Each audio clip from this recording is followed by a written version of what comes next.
Halo adik-adik sekalian, selamat jumpa kembali di channel pembelajaran IPA. Kali ini kita akan melanjutkan materi yang kemarin, yaitu sistem pernapasan pada manusia.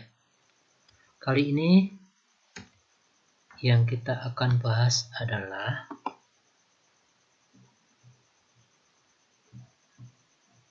paru-paru dan penyakit pada saluran pada pernapasan. Dalam pembelajaran kali ini, siswa diharapkan dapat memahami 1. Paru-paru dan bagian-bagiannya, kapasitas paru-paru, proses pernapasan meliputi pernapasan dada dan pernapasan perut, kelainan dan penyakit pada sistem pernapasan. Pada minggu yang lalu kita sudah membahas tentang alat pernapasan meliputi hidung, laring, trakea, bronkus. Kita akan melanjutkan sekarang tentang paru-paru. Sistem pernapasan dimulai dari rongga hidung, laring, epiglotis, laring, trakea, bronkus, bronkiolus, kemudian ke alveolus. Ini paru-paru kanan, ini paru-paru kiri. Paru-paru. Paru-paru berupa kumpulan alveolus. Paru-paru berupa kumpulan alveolus. Jumlah alveolus kurang lebih 300 juta buah dengan luas permukaan seluruhnya kurang lebih 80 meter persegi atau sama dengan 100 kali luas permukaan tubuh. Dinding alveolusi mengandung kapiler-kapiler darah sebagai tempat difusi oksigen ke dalam darah. Paru-paru terletak di rongga dada, tepatnya di atas sekat diafragma. Diafragma adalah sekat rongga badan yang membatasi rongga dada dan rongga perut. Paru-paru terdiri dari 2 bagian, yaitu paru-paru kanan dengan 3 gelambir dan paru-paru kiri dengan 2 gelambir. Paru-paru kanan 3 gelambir dan paru-paru kiri 2 gelambir. Paru-paru dibungkus oleh selaput paru-paru, namanya pleura. Alat pernapasan pada manusia. Sudah ya, ini faring, pertama faring, kedua laring. Ini tapi hidung dulu baru faring, laring, trakea, bronkus, bronkiolus, diafragma. Ini rongga perut, rongga hidung, rongga mulut, epiglotis. Ini paru-paru, ini bagian-bagiannya ya. Kalau urutannya ya dari rongga hidung, faring, laring, trakea, bronkus, bronkiolus, diafragma, kemudian masuk ke bronkus, bronkiolus, dan alveolus. Nah, di alveolus ini nomor 11 ini, di gambar nomor 11 ini namanya alveolus. Di sini terjadi namanya difusi antara oksigen dan karbon dioksida. Jadi difusi oksigen dan karbon dioksida terjadi di alveolus nomor 11. Oke, kita lanjutkan. Kapasitas paru-paru. Kita pelajari nanti kapasitas total paru-paru seluruhnya kira-kira 5 liter ini untuk orang dewasa. Udara pernapasan, udara yang keluar masuk itu kurang lebih setengah liter. Udara komplementer 1,5 liter. Udara suplementer 2 liter. Kapasitas vital paru-paru 3,8 sampai 4 liter. Udara residu kurang lebih 1,2 liter. Ini nanti kita yang akan bahas tentang kapasitas paru-paru. Udara yang masuk ke dalam tubuh bermacam-macam, tergantung besar kecilnya paru-paru, kekuatan bernapas, dan cara bernapas. Orang dewasa bernapas secara biasa dengan mengeluarkan dan memasukkan udara sebanyak 0,5 liter. Jadi yang keluar masuk pada saat kita bernapas itu namanya udara pernapasan. Udara sebanyak ini disebut udara pernapasan atau udara tidal sebanyak 1,5 liter. Udara yang dapat masuk ke dalam paru-paru setelah kalian menarik napas secara biasa ya, disebut udara komplementer. Udara yang dapat masuk ke dalam paru-paru setelah menarik napas secara biasa disebut udara komplementer. Volume udara komplementer pada orang dewasa kurang lebih 1,5 liter. Udara dapat dikeluarkan kuat-kuat. Udara yang dapat dikeluarkan kuat-kuat disebut udara suplementer. Dikeluarkan sampai habis, tapi pasti ada yang tersisa, tidak mungkin habis semua. Volume udara suplementer pada orang dewasa kurang lebih 2 liter. Apabila kalian menarik napas sedalam-dalamnya dan mengembuskan sekuat-kuatnya, volume yang masuk dan keluar sebanyak kurang lebih 3,8 sampai 4 liter. Volume udara ini disebut kapasitas vital paru-paru. Kapasitas vital paru-paru. Jumlah volume udara dalam paru-paru kurang lebih 5 liter, di mana 1,2 liternya tetap tinggal di dalam paru-paru. Jadi tidak bisa keluar, sudah tersisa udara sisa, atau volume udara ini disebut dengan udara residu.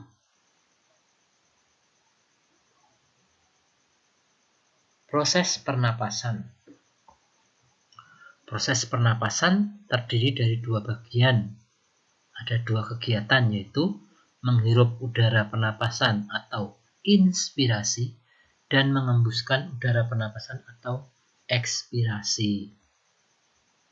Berdasarkan bagian tubuh yang mengatur kembang kempisnya paru-paru, pernapasan dibedakan menjadi 2, yaitu pernapasan dada dan pernapasan perut.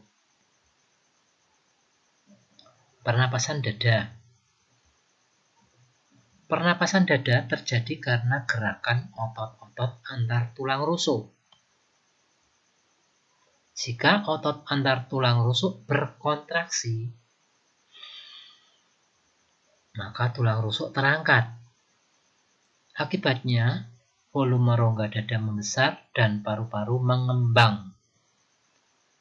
Pada saat paru-paru mengembang, tekanan udara di dalam paru-paru lebih rendah daripada tekanan udara lingkungannya, sehingga udara masuk ke dalam paru-paru atau inspirasi. Ketika otot antar tulang rusuk relaksasi,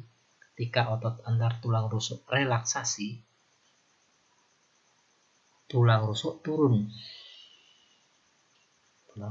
Ya. Akibatnya rongga dada menyempit dan paru-paru mengempis. Pada saat paru-paru mengempis, tekanan udara di dalam paru-paru lebih tinggi daripada tekanan udara di lingkungan, sehingga udara keluar dari paru-paru atau yang kita sering sebut ekspirasi. Pernapasan dada, ini gambarnya. Kalau otot antar tulang rusuk berkontraksi, tulang rusuk terangkat ke atas dan ke arah luar sehingga rongga dada membesar, sehingga udara masuk. Inspirasi. Saat otot antar tulang dada atau antar tulang rusuk berrelaksasi, tulang rusuk bergerak turun dan masuk. Rongga dada mengecil sehingga udara keluar dari paru-paru atau sering kita sebut ekspirasi. Ini ya, angka 1, angka 2, angka 3, angka 4. Ini juga sama.